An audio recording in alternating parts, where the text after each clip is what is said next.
If you needed instructions on how to install the maintenance box on the Epson EcoTank 2980, then stay tuned. You won't want to miss this video. Hey, what is going on? The Printer Guy here.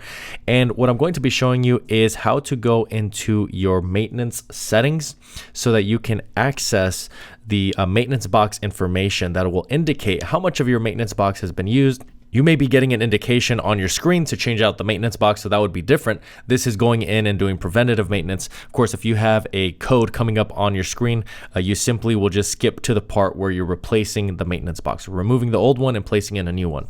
But as you can see, about half the life has been taken on this maintenance box, which this is a printer that was recently set up. So it's the back left corner of the printer has this panel that actually has no screws. You just simply slide it back and off. Now this is a Best Printers maintenance box. It's going to be linked down in the description below. So you can pause this video, go down there and check out that maintenance box. But we're simply going to be removing this old maintenance box and placing in this newer maintenance box. So we do have gloves and there is a bag within the box so that you can put that older maintenance box in there and discard it.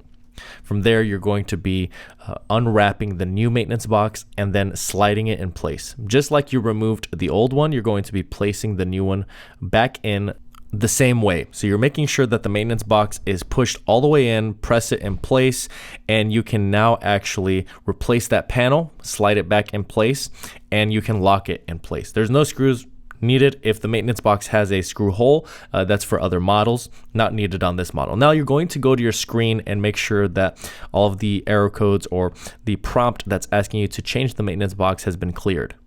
You can also go back to your settings and make sure that your maintenance box service life is 100%.